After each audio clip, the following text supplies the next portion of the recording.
Hello everyone, welcome to एडल coaching. This is Krishnakant Singh Bundela. Micro economics में Cobb Douglas production function के part 1 में आप लोगों का स्वागत है। इस पार्ट में हम ओरिजिन देखेंगे कि किस तरीके से कॉप डॉगलस फंक्शन कॉप और डॉगलस के द्वारा लाया गया। ये भी एपिसोडिक होगा, ये मैं केवल इंट्रोड्यूस कर रहा हूँ इसको।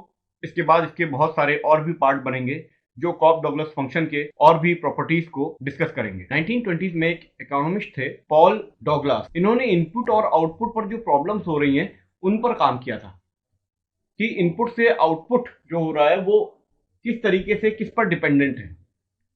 तो एक सर्वे हुआ था national bureau of economic research का, और उसी 10 सालों के अंदर 1909 से लेकर 1918 तक ये उसमें समझ में आया था कि जितना भी आउटपुट हो रहा है उसमें से लेबरों को 74% जाता है, और ये पूरे 10 सालों में कांस्टेंट रहा। तो डॉगलास ने फोन किया, इंक्वायरी की, अपने फ्रेंड को पूछा जिनका नाम था चार्ल्स कॉब। ये एक मैथमेटिशियन थे, और इनसे सलाह ली कि क्या हम पता लगा सकते हैं कि ये इनपुट आउटपुट में किसी पर्टिकुलर फंक्शन के थ्रू बन रहा है क्या। तो इन दोनों ने मिलकर इस पे वर्कआउट किया और ये निकाला कि हाँ, ये अगर हम y को टोटल प्रोडक्शन माने तो a k पावर 1/4 और l पावर 3/4, l 3/4 यानी वही 75%, तो k 25%। ये इलास्टिसिटीज है इनकी कि l यानी लेबर और कैपिटल ये दोनों ही जरूरी हैं। अगर लेबर बिल्कुल हटा दोगे तो कैपिटल अपने आप प्रोडक्शन नहीं कर पाएगा, और कैपिटल पूरा हटा दोगे तो लेबर अपने आप काम नहीं कर पाएंगे। ये दोनों जरूरी है, लेकिन लेबर और कैपिटल का जो रेशियो है वो 75:25 होना चाहिए, ऐसा कुछ इन लोगों ने निकाला। तो बात ये आती है कि अगर ये आपने निकाला है तो यहां तक आप पहुंचे कैसे। 1928 में इन्होंने एक पेपर लिखा था, ए थ्योरी ऑफ प्रोडक्शन, और इसमें इन्होंने इस प्रोडक्शन फंक्शन को दिया था। लेकिन यहां तक आप पहुंचे कैसे, ये सबसे बड़ा क्वेश्चन है। तो suppose y = f k l is a production function. ये हमारा प्रोडक्शन फंक्शन है, ठीक है। इसको हमने q = f k l ले लिया, यानी हमारे प्रोडक्शन में दो चीजों का इस्तेमाल हो रहा है। वैसे तो बहुत सारे इनपुट्स लगते हैं कैपिटल और लेबर के अलावा भी, लेकिन हम दो इनपुट्स ले रहे हैं जिसके वजह से हमारा आउटपुट आता है।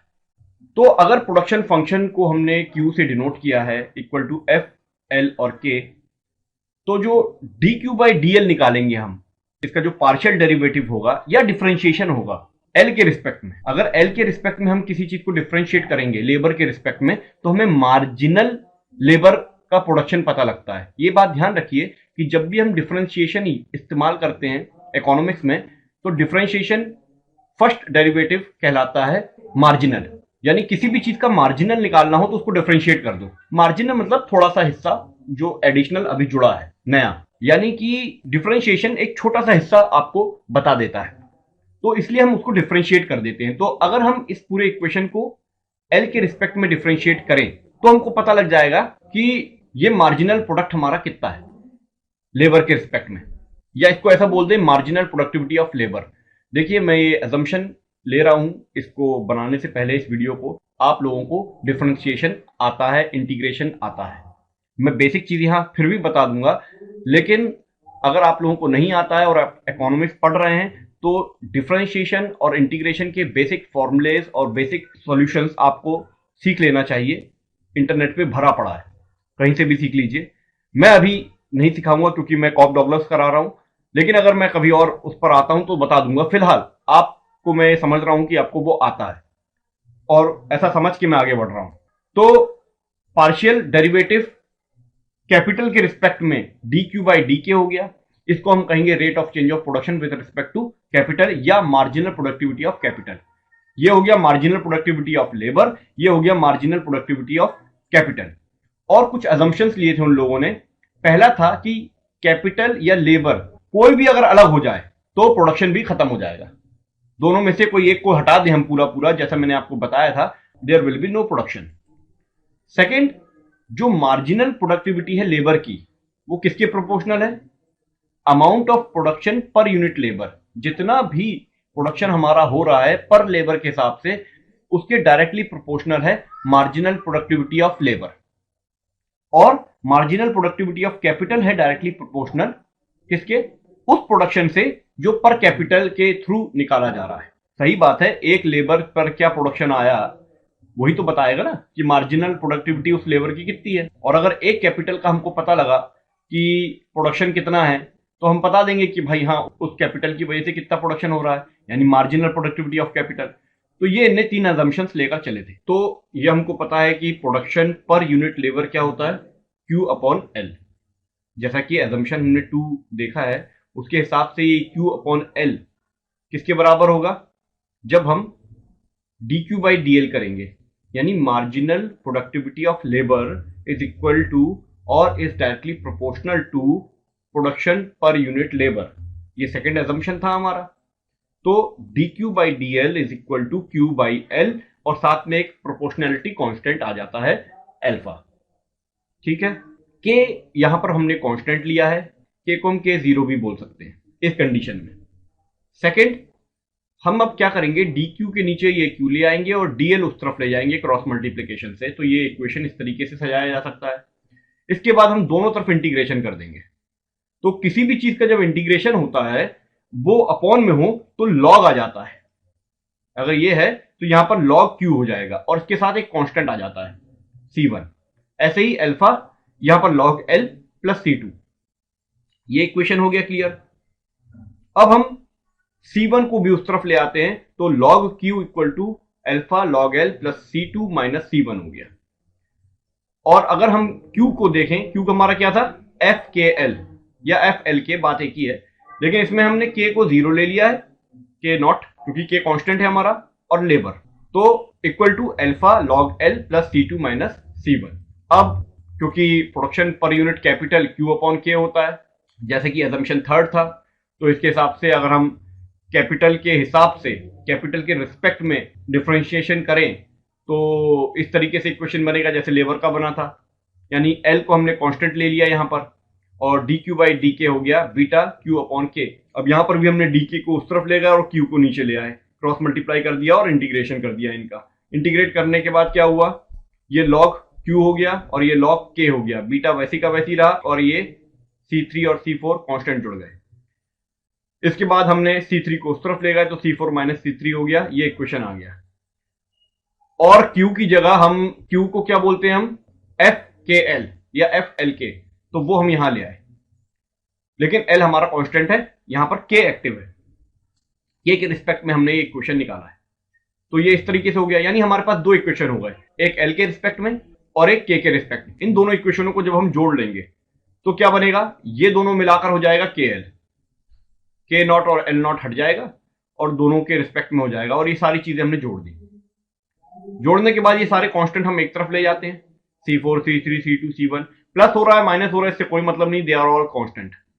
ठीक है, और ये बचता है, तो इन सब को हम एक कुछ मान लेते हैं, कैपिटल C मान लिया, तो ये इक्वेशन हमारे पास आ गया। अब इस इक्वेशन में हम क्या करेंगे, इसको इस तरीके से लिख देंगे। देखिए, अल्फा लॉग L का मतलब होता है लॉग L पावर अल्फा।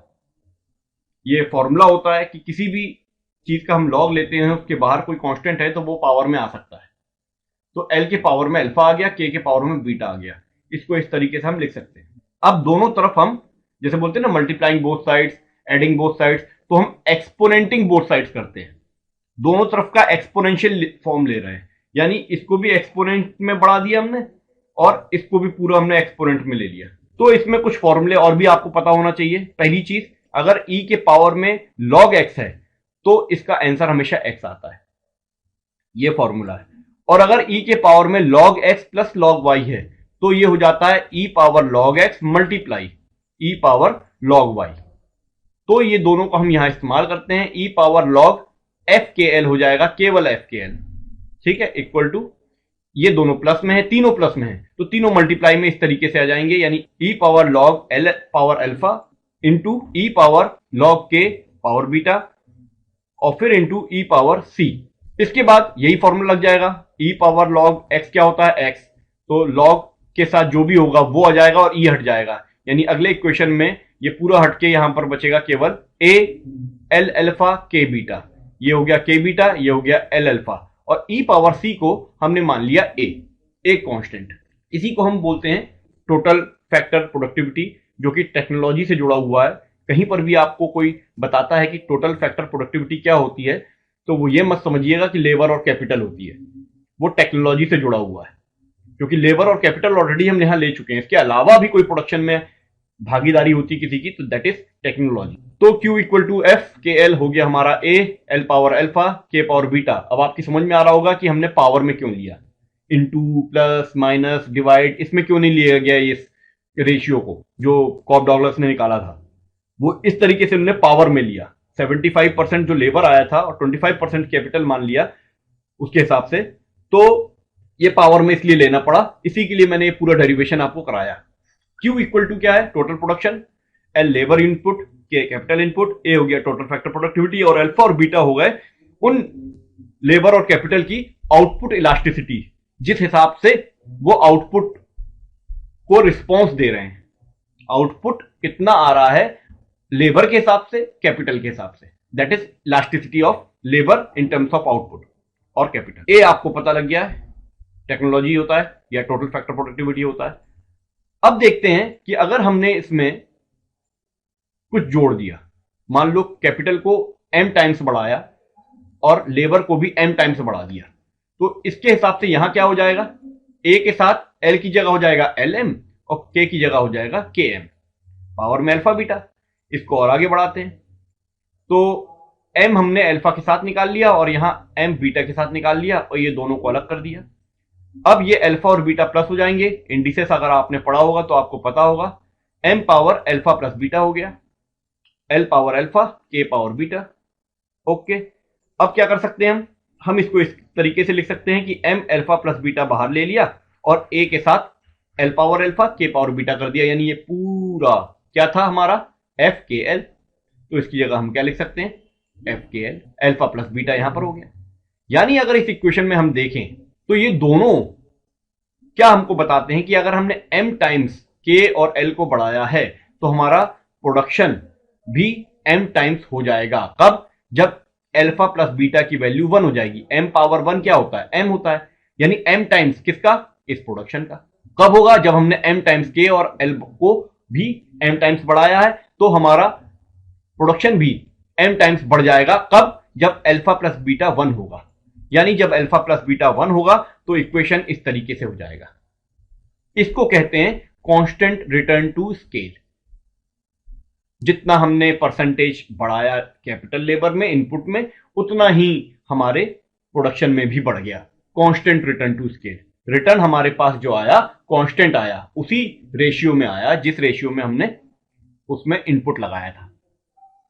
इसी को अगर अल्फा प्लस बीटा ज्यादा आ जाएगा m के पावर में, मतलब ऐसी कोई चीज आ जाएगी जो 1 से ज्यादा हो, 1 पॉइंट समथिंग हो, तो क्या होगा, ये वैल्यू बढ़ जाएगी और इसका मल्टीप्लाई एफ के एल में होगा, तो ये एफ के एल से ज्यादा हो जाएगा ये। यानी पहले प्रोडक्शन जो था एफ के एल उससे ज्यादा आ गया और m से ज्यादा आ गया। इसको बोलेंगे इंक्रीजिंग रिटर्न टू स्केल, क्योंकि बढ़ गया। इसी तरीके से जब अल्फा प्लस बीटा कम होता है तो उसका आंसर करीब 0.x समथिंग आएगा, तो ये कम हो जाएगा, इसकी वैल्यू एफ के एल से भी कम हो जाएगी, तो ये हो जाएगा डिमिनिशिंग रिटर्न टू स्केल। जब हम अपने इनपुट्स लगा रहे हैं और हमको रिटर्न भी कम मिल रहा है उन इनपुट्स के हिसाब से, तो that is diminishing return to scale. इसको हम एक एग्जांपल से समझते हैं।